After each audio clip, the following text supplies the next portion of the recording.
حضرت سلمان فارسی رضی اللہ تعالیٰ عنہ ارشاد فرماتے ہیں کہ شعبان المعظم کا آخری دن تھا، اگلے دن رمضان شروع ہونے والا تھا کہ رسول پاک علیہ السلام نے ہمیں رمضان کی فضیلت پر خطبہ ارشاد فرمایا۔ آپ اس بات کو غور سے سمجھیے کہ ایسا مہمان جس کے آنے سے پہلے اس کی فضیلت بیان کی جا رہی ہے، اور فضیلت کون بیان کر رہا ہے؟ امام الانبیاء صلی اللہ تعالی علیہ وسلم۔ یہ صرف ہمارے دلوں کے اندر، امت کے دلوں کے اندر اس ماہ مقدس کی فضیلت کو اور اس کی عظمت کو بٹھانے کے لیے کہ پوری طرح تم اپنے ذہن میں اور اپنے دل میں ایک بات بٹھاؤ کہ ایک عظمتوں والا مہینہ تم پر سایہ فگن ہونے والا ہے، عظمتوں والا۔ حضور نے ایک دن قبل اس کی فضیلت بیان۔ ہمارے ہاں یہ ہوتا ہے کہ ہم کسی چیز کی اہمیت کو لیتے ہیں لیکن سمجھتے ہیں کہ یہ کوئی روٹین ورک ہے، یعنی نارملی ہر سال رمضان شریف آتا ہے، اپنے وقت کے حساب سے چاند بدلتا ہے اور اپنے وقت پر رمضان شریف آ جاتا ہے۔ ہم سمجھتے ہیں کہ مطلب روٹین کا ایک معاملہ ہے، ایک روٹین کی چیز ہے۔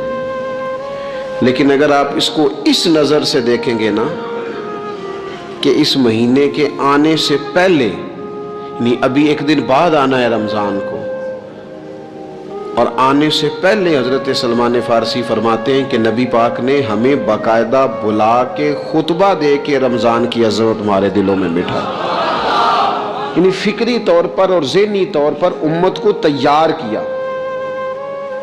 فرمایا تم پر ایک ایسا مہینہ سایہ فگن ہونے والا ہے جو مبارک ہے تمہارے لیے، باعث برکت ہے تمہارے لیے۔ تم اپنے آپ کو ذہنی طور پر تیار کرو کہ ایک ماہ نور تمہارے قریب آ رہا ہے۔ جو رمضان، اسلامی عبادات جتنی بھی ہیں نا، وہ مخصوص پوجا پاٹ نہیں۔ اسلامی عبادات میں سے کوئی عبادت بھی ایسی نہیں جس کا مقصد ہی ہو کہ آپ نے اتنے وقت سے لے کر اتنے وقت تک فلاں عمل کرنا ہے۔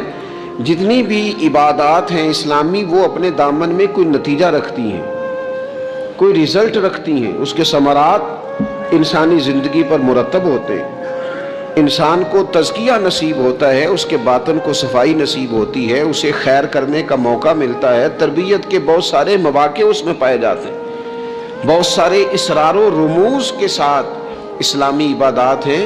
یہ جو رمضان المبارک ہے نا، یہ جو روزہ ہے، یہ روزہ اپنے دامن کے اندر تربیت رکھتا ہے، تربیت۔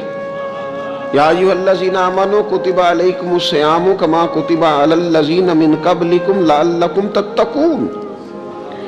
اے ایمان والو، تم پر روزے فرض کیے گئے جیسا کہ تم سے پہلے لوگوں پر بھی فرض کیے گئے تھے تاکہ تم تقوی اختیار کرو۔ روزہ تمہیں پرہیزگار بنائے گا، تمہارے اندر سے جو نفسانی چیزیں ہوں گی انہیں نکالے گا، اور اللہ تبارک و تعالیٰ کی طرف تمہارے دل کا رجحان ہوگا، تمہاری روح کا رجحان ہوگا، تمہیں تزکیہ دے گا۔ روزہ انسان کی تربیت کرتا ہے، انسان کو روزہ ذہنی طور پر تیار کرتا ہے کہ اللہ کے حکم کے مطابق کھانا ہے، اللہ کے حکم کے مطابق پینا ہے۔ سب سے بڑا مسئلہ اس دور کا رزق کے حلال کا حصول ہے اور حرام سے اجتناب ہے۔ تو روزہ ہمیں یہ سبق پڑھاتا ہے کہ ہم وہی کھائیں گے اور اسی وقت کھائیں گے جو کھانے کا ہمیں ہمارے رب نے حکم ارشاد فرمایا ہے، اور جس سے اللہ رسول منع کر دیں گے جتنی مرضی چمک دمک اپنے دامن میں رکھے، جتنی مرضی، لیکن ہم وہی لیں گے جو ہمارے لیے جائز ہے۔ آپ غور فرمائیے، روزہ لعلکم تتقون، روزہ تمہیں پرہیزگار کرتا ہے۔ بہت سارے لوگ ایک بات کرتے ہیں کہ عادتیں نہیں بدلی جاتی، یار کوشش کرتا ہوں لیکن میری عادت نہیں تبدیل ہوتی۔ میں آپ کو ایک رائے دینے لگا ہوں، مشورہ دینے لگا ہوں، میں آپ سے یہ عرض کرنے لگا ہوں کہ موقع آیا ہے رمضان شریف کا۔ رمضان میں نا بندہ روٹین میں اپنی عادتیں بدلتا ہے۔ کسی کو سویرے 7 بجے کھانے کی عادت ہے، کسی کو 9 بجے کھانے کی عادت ہے، کوئی صبح ناشتہ نہیں کرتا، دوپہر میں ہی کھاتا ہے۔ لیکن رمضان آیا تو عادت بدل گئی، 7 بجے والا بھی نہیں کھا رہا، 9 بجے والا بھی نہیں کھا رہا، دوپہر والا بھی نہیں کھا رہا، سارے سحری میں کھا رہے ہیں۔ عادت بدل گئی، بالکل طبیعت بدل گئی، روٹین چینج ہو گئی۔ کوئی اٹھ رہا تھا صبح فجر میں اللہ کی توفیق سے، اللہ تعالیٰ معاف فرمائے، تو کچھ ایسے بھی تھے جو 9-10 بجے اٹھ رہے تھے، کچھ الحمدللہ فجر پڑھ کے چلو کسی وجہ سے پھر سو گئے، 10-11 بجے اٹھ رہے تھے، روٹین بدلی ہوئی تھی۔ رمضان آیا تو بدل گئی، سارے سحری میں اٹھ رہے ہیں، تہجد کے وقت سب کی آنکھ کھل رہی ہے، بالکل روٹین بدل گئی، حالات بدل گئے، معاملات تبدیل ہو گئے، اوقات تبدیل ہو گئے، دفاتر کے ٹائم تبدیل ہوئے، اسکولوں کے نظام تبدیل ہوئے، مدارس کے اوقات تبدیل ہوئے، ہر چیز کے اندر تبدیلی آئی۔ معنی کیا ہے کہ اللہ نے تمہیں موقع دیا ہے کہ عادتیں بدلی جا سکتی ہیں، اپنے آپ کو تبدیل کیا جا سکتا ہے، لائف سٹائل کو چینج کیا جا سکتا ہے، یہ موقع آیا ہے۔ ایک مہینہ ہے پورا، 2-3 دن 4 دن آپ کی روٹین بگڑ جائے نا سونے کی، یعنی روٹین سے ہٹ کے آپ سونا جاگنا شروع کر دیں تو پھر وہی روٹین بن جاتی ہے، پھر اسی ترتیب سے انسان سارے کام کرتا ہے۔ تو رمضان میں روٹین چینج ہوگی، سارے تہجد میں اور سحری میں اٹھیں گے، تو اللہ کرے نا یہ روٹین قائم رہے۔ رمضان میں تو اٹھتے تھے سحری کرنے کے لیے، تو اللہ کرے روٹین بن جائے اور سارا سال اٹھیں تہجد کی نماز ادا کرنے کے لیے، اللہ کرے روٹین بن جائے، چیزیں تبدیل ہو جائیں۔ وہ لوگ جن کو ڈاکٹر کہہ رہے تھے کہ دوائی بھی کھانی ہے اور پرہیز بھی کرنا ہے، تو وہ کہہ رہے تھے جی دوائی کھانا تو آسان ہے، پرہیز کرنا مشکل ہے، تو بدلنے لگی ہے نا روٹین، آ گیا نا رمضان، پرہیز کا ٹائم شروع ہو گیا، لہذا بہترین فائدہ یہ ہوگا کہ رمضان میں پرہیز ہوگی، ڈائٹ پلان بالکل بنایا جا سکتا ہے، اس میں چیزوں کو بالکل مرتب کیا جا سکتا ہے۔ تو رمضان شریف کے آنے سے پہلے ذہنی طور پر اپنی عادات کی تبدیلی کا پروگرام بنائیں، عادتیں بدل جایا کرتی ہیں۔ رسول کریم دنیا میں آئے وَيُزَكِّيكُمْ، حضور تزکیہ کرنے تو آئے ہیں، عادتیں بدلنے تو تشریف لائے ہیں۔ نبی پاک نے صفائی ستھرائی کر دی، ساری ناپاک چیزوں کو نکال دیا۔ تو روٹین دیکھیں کہ رمضان میں تقوی کے حصول کے لیے اپنی عادات کو تبدیل کرنا ہے، اور اس کے لیے ذہنی طور پر اپنے آپ کو تیار کریں۔ وہ جو کہتے ہیں بچے سویرے نہیں اٹھتے، وہ روٹین بنا لیں، یہ موقع آیا ہے، ابھی سے ارادہ کر لیں کہ جناب ہم نے اس ترتیب سے اپنے گھر کو، ماحول کو، بچوں کو اس ترتیب سے ہم نے مرتب کرنا ہے چیزوں، یہ آپ ارادہ کریں، اللہ تعالیٰ مدد فرمائے گا۔ رمضان المبارک کی جو خاص فضیلت ہے، اس خاص فضیلت کو رمضان آنے سے پہلے ذہن میں بٹھا لیں، اور رمضان المبارک پورے کا پورا اس ذوق سے گزاریں کہ ذہن میں بات موجود ہو، ذہن میں کہ دراصل رمضان کیا ہے۔ اللہ کے پیارے رسول صلی اللہ تعالی علیہ وسلم نے فرمایا، اے لوگو تم پر ایک عظیم المرتبت مہینہ سایہ فکن ہو رہا ہے۔ حضور فرماتے ہیں شہر مبارک، فرمایا یہ بڑا برکت والا مہینہ ہے، یہ برکتیں لے کے آیا ہے، یہ رحمتیں لے کے آیا ہے، یہ اپنے ساتھ عنایات لے کے آیا۔ اور نبی اکرم صلی اللہ تعالی علیہ وآلہ وسلم نے فرمایا جو بندہ بھی قرب الہی کی نیت سے رمضان میں نیکی کا طلبگار ہوگا، فرمایا وہ اگر نفل نیکی کرے گا نا تو اللہ تعالیٰ اسے فرض کے برابر ثواب عطا فرمائے گا۔ اور حضور علیہ الصلوۃ والسلام فرماتے ہیں جو اس مہینے میں ایک فرض ادا کرے گا اللہ 70 فرضوں کے برابر اجر عطا کرے گا۔ اپنے ذہن میں ایک بات بٹھائی جائے، ذہن میں یہ بات بٹھائی جائے کہ یہ نا برکت والا مہینہ ہے، اس میں میرا ثواب بڑا ضربوں کے ساتھ آگے بڑھے گا، ایک ذہن بنایا جائے اور پھر ثواب اکٹھا کرنا شروع کر دیا جائے، پھر وہ ترتیب بنا لی جائے، کاروباری نہیں، روحانی ترتیب، کاروباری نہیں، یعنی نئے سے نئے سٹال نہ تیار کیے جائیں، مہنگائی کیسے کرنی ہے اور کس طرح کر کے کن چیزوں کی آج کل مانگ ہوگی، کس ترتیب سے سودا پہلے ہی خریدنا ہے، مہنگا کیسے کرنا ہے، اللہ معاف کرے مصنوعی قلت کیسے پیدا کرنی ہے، کمائی کیسے کرنی ہے۔ رمضان کے اندر جناب لوگ ساری ترتیب لگا کے، ساری، میرے ایک دوست ہیں میڈیکل کے شعبے سے وابستہ ہیں تو مجھے کہنے لگے کہ ڈاکٹر بھی اپنی روٹین بدلتے ہیں اور معدے والی ساری دوائیاں بھی اکٹھی کر لیتے ہیں کیونکہ رمضان آنے والا ہے، یہ زیادہ لوگ استعمال کریں گے۔ تو وہ ماحول نہ پیدا کریں کہ ہر چیز دنیا داری ہو جائے، ہر چیز دنیا داری نہیں، ہر چیز کو ایک نیا روپ دے دیا جائے اور نیا سے نیا مال کمانے کا سلیقہ بنایا جائے۔ میں اکثر کہا کرتا ہوں کہ رمضان تو اس لیے تھا نا کہ اس میں کم کھانا ہے، تھوڑا کھانا ہے، لیکن اگر بندہ کہے کہ میں نے صبح کا چونکہ کھایا نہیں لہذا اب شام کو اتنا کھانا ہے کہ ہفتے سے پہلے ڈاکٹر کے پاس بھی جانا ہے، میں نے وہ سارا پوری کرنی ہے روٹین، تو پھر وہ مقصد کو نہیں نہ سمجھا، پھر اس نے اس خوبصورتی کو نہیں پایا جو خوبصورتی اس کو دین دینا چاہتا تھا۔ ایک تو رمضان کی فضیلت کو سمجھنا ہے، اور پھر جب ہم روزہ دار ہیں، ہم نے روزہ رکھا ہوا ہے، تو نبی پاک علیہ السلام نے خود اس مفہوم کو کھول کے بیان کیا، فرمایا جس بندے نے جھوٹ نہیں چھوڑا، گناہ نہیں چھوڑا، گویا غیبت نہیں چھوڑی، بدی نہیں چھوڑی، تو اللہ کے محبوب علیہ السلام فرماتے ہیں پھر اللہ تعالیٰ کو اس کے بھوکا پیاسا رہنے کی تو کوئی ضرورت نہیں، کیونکہ لعلکم تتقون، تقوی اختیار کرنا تو روزے کا مقصد تھا، اور اگر اس نے وہ بات کو سمجھا ہی نہیں، استاد کے لیے صرف استاد ہو جانا ہی ضروری نہیں، اس کو پھر اپنے منصب کا لحاظ کرنا بھی ضروری ہے کہ میں استاد ہوں۔ والد کا صرف والد ہو جانا ہی کمال نہیں، اس کو پھر اس منصب کے تقاضوں کو بھی سمجھنا چاہیے کہ اب میں ایک باپ ہوں، اب میں روٹین میں وہ آزاد نہیں ہوں کہ جہاں میرا جی چاہے گا جاؤں گا، جہاں میری طبیعت چاہے گی میں کھاؤں گا، جہاں میرا دل کرے گا میں وہ کام کروں گا۔ اب آپ سرپرست ہیں، سربراہ ہیں۔ انسان دیکھیں نا، ایک شخص ہے وہ عالم ہے، علم پڑھ لینا صرف کمال نہیں، وہ اپنے منصب کو بھی تو سمجھے نا، اس منصب کے وقار کو، اس کے لحاظ کو بھی تو سمجھے نا۔ ایک آدمی اگر عمر رسیدہ ہے، بڑا ہے، بزرگ ہے، اور وہ چاہتا ہے کہ میری بزرگی کی وجہ سے میرا اکرام کیا جائے، تو اسے اپنے منصب کا بھی لحاظ کرنا پڑے گا۔ اس کو حضرت سعدی فرمایا کرتے تھے میں نے 18 سال کے بزرگ دیکھے اور میں نے 75 سال کے بچے دیکھے۔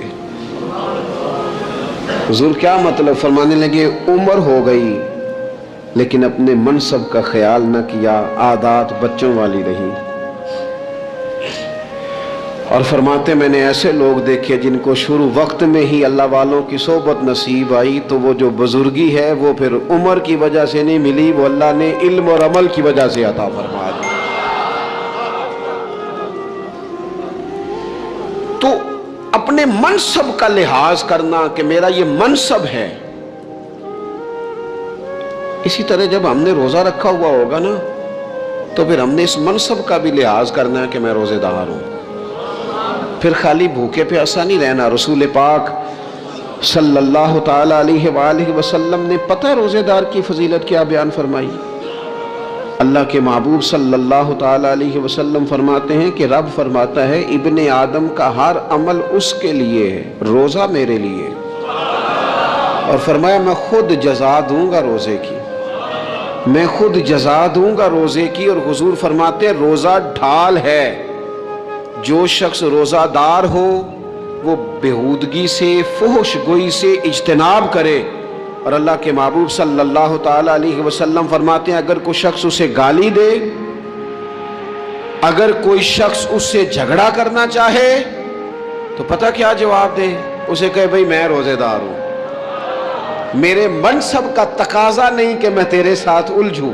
اور رسول پاک صلی اللہ علیہ وسلم فرمانے لگے اوہو اتنی بڑی بات۔ حضور فرمانے لگے، یہ صحیح مسلم کے لفظ ہیں، کریم محبوب فرمانے لگے مجھے اس رب کی عزت کی قسم جس کے قبضے میں محمد عربی صلی اللہ علیہ وسلم کی جان ہے، حضور فرماتے ہیں روزہ دار کے منہ کی خوشبو اللہ تعالیٰ کے نزدیک قیامت کے دن مشک کی خوشبو سے بھی زیادہ وقت والی ہوگی۔ اس کے منہ سے جو خوشبو آتی ہے قیامت میں مشک پیچھے رہ جائے گا، اور رب کی بارگاہ میں صرف روزہ دار کے منہ سے، اگر تیرے منہ کی خوشبو رب کو اتنی پسند ہے تو تجھے بھی تو اپنے منصب کا خیال ہونا چاہیے کہ میں نے روزہ رکھا ہوا ہے، میں روزہ دار ہوں۔ اور میرے نبی پاک علیہ السلام کے یہ دو لفظ ہیں نا، وہ صوفیاء ہیں نا، اللہ کے نیک بندے جو ساری زندگی تڑپتے رہے کہ کبھی اے حقیقت منتظر نظر آنا لباس مجاز میں، کبھی مالک ایک دفعہ کبھی تیرا جلوہ ملے، کبھی اے حقیقت منتظر نظر آنا لباس مجاز میں۔ لاکھوں سجدے تڑپ رہے ہیں میری جبین نیاز میں، اور جو ساری زندگی کہتے رہے کہ ہم تو عمر دراز مانگ کے لائے تھے 4 دن، 2 آرزو میں کٹ گئے، 2 انتظار میں، کہ دیکھو انہیں انعام ملنے لگا۔ جو اس کی راہ کے سوالی تھے، جو اس کے رستے کے مسافر تھے، جو اسے پانا چاہتے تھے، جو اس کی دید کرنا چاہتے تھے، جو اسے ملنا چاہتے تھے، میرے رسول پاک علیہ السلام نے فرمایا روزہ دار کو 2 خوشیاں ملیں گی۔ ایک خوشی اس وقت ملتی ہے جب وہ افطار کرتا ہے، اور فرمایا ایک خوشی اس وقت ملے گی جب وہ اپنے رب سے ملاقات کرے گا، جب وہ اس سے ملے گا تو اس وقت روزہ دار کو خوشی ہوگی۔ میرے دوستو، خوشی تو جو ہوگی سو ہوگی، لیکن یہ لفظ بڑے حسین نہیں کہ روزہ دار کی رب سے ملاقات ہوگی، یہی لفظ بڑے باکمال نہیں۔ ایک روایت میں تو یہ ہے نا کہ روزہ میرے لیے ہے، میں اس کی جزا دوں گا، اور ایک روایت میں یہ ہے کہ روزہ میرے لیے ہے اور رب فرماتا ہے میں خود روزے کی جزا ہوں، یعنی باقی نیکیوں پر ثواب ملے گا، روزہ رکھنے والے کو رب رحمان ملے گا۔ نبی اکرم صلی اللہ تعالی علیہ وسلم کے امت کے صوفیاء نے نا کچھ چیزوں کو بڑا کھولا ہے۔ عارف رومی کہتے ہیں کہ ایک دن نا محمود غزنوی نے خزانوں کے دروازے کھول دیے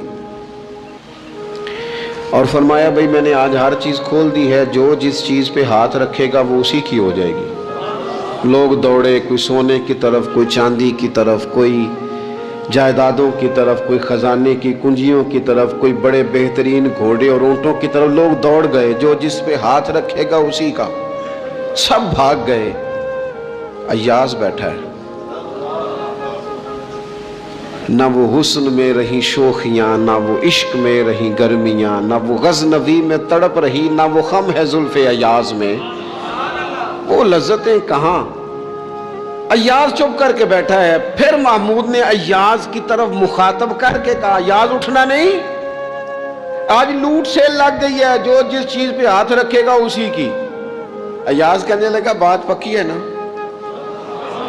تو محمود خوش تھے، موڈ بڑا اچھا تھا، کہا بالکل پکی ہے۔ تو ایاز کہنے لگے چلو ٹھیک ہے۔ ایاز اٹھے، پیچھے سے جا کے نا تو محمود کے کندھے پہ ہاتھ رکھ دیا، محمود کے کندھے پہ ہاتھ رکھا۔ محمود کہنے لگے یہ کیا بات کا، آپ سے میں نے پوچھا تھا بات پکی ہے، جو جس پہ ہاتھ رکھے گا اسی کا نا۔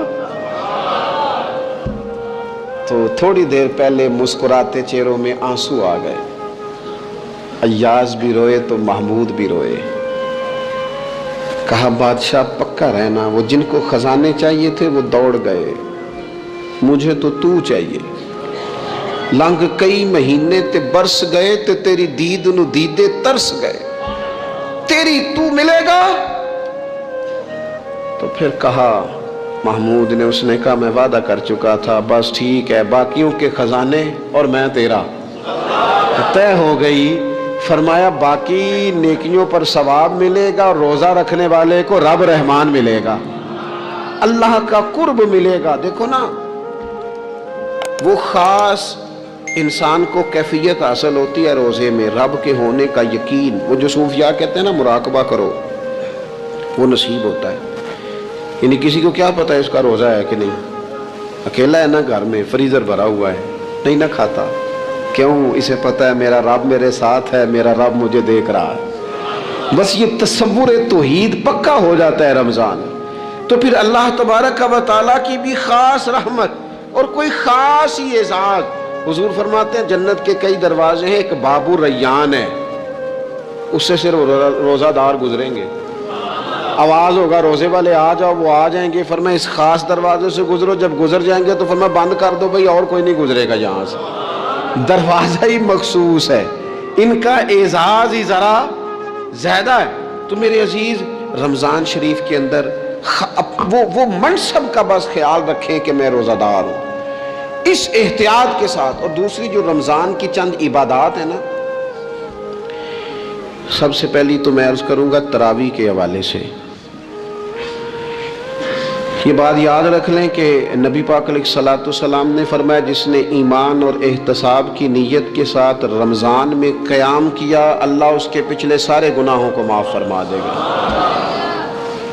اور ایک مقام پر نبی پاک صلی اللہ تعالیٰ علیہ وسلم نے بیان کیا، یہ مشکات میں موجود ہے، حضور فرماتے ہیں رمضان اور قرآن دونوں قیامت کے دن بندے کی شفاعت کریں گے۔ رمضان کہے گا یا اللہ میں نے اسے دن بھر کھانا کھانے سے باز رکھا اور تیری بارگاہ کے حکم کے مطابق اس نے اپنے آپ کو ان چیزوں سے بچا کے رکھا۔ اور قرآن کہے گا مالک رات میں نے اسے نیند سے روکے رکھا۔ کیا مطلب؟ اس نے کھڑے ہو کے عبادت کی، اگرچہ اس سے مراد شارحین حدیث نے تراویح بھی لیا ہے، تہجد کی نماز بھی لیا ہے، صلاۃ اللیل بھی لی ہے، لیکن میرے عزیز یہ خاص ربط ہے قرآن مجید کے ساتھ تراویح کا۔ مسنون ہے رمضان کی راتوں میں قرآن مجید اور تراویح کا پڑھنا۔ اگر تھوڑی سی نا طبیعت میں صرف تبدیلی پیدا کی جائے، میں نے دیکھا ہے کہ جو لوگ کہتے ہیں نا میرا وقت بڑا قیمتی ہے، بڑی ساری جگہوں پہ آپ کو بیٹھنا پڑتا ہے، بیٹھیں آپ 2 گھنٹے بیٹھیں 3 گھنٹے بیٹھیں۔ میں نے دیکھا ہے لوگ جاتے ہیں کسی دفتر میں تو رات کو ہی چلے جاتے ہیں، اس علاقے میں کھڑے ہیں، پاسپورٹ کے دفتر کھڑے ہیں، شناختی کارڈ کے دفتر کھڑے ہیں، امیگریشن کی لائنوں میں کھڑے ہیں۔ کچھ ذہن تو بنائیں کہ میں نے رات کھڑے رہنا ہے اور اپنے رب کی عبادت کرنی ہے۔ تراویح کو ذرا ذوق سے آپ اگر تھوڑا ارادہ کر لیں گے نا، یعنی کوئی ایسا مشکل کام نہیں۔ میری تو رائے یہ ہے کہ پہلے 3-4 دن ذرا جم کے ذہن بنائیں اور تھوڑا سا نا روٹین کو بدلنے کی کوشش نہ کریں۔ جس امام صاحب کے پیچھے تراویح شروع کریں، کوشش کریں ساری وہیں پڑھیں۔ روٹین بدلنے سے بھی سستی آتی ہے، ایک دن یہاں گئے 2 دن وہاں گئے، تو یہ روٹین بدلنے سے بھی بعض اوقات سستی آتی ہے۔ کوشش کریں ایک جگہ پہ قرآن شریف سننا شروع کریں اور پھر پورا قرآن مجید وہیں پہ سنیں۔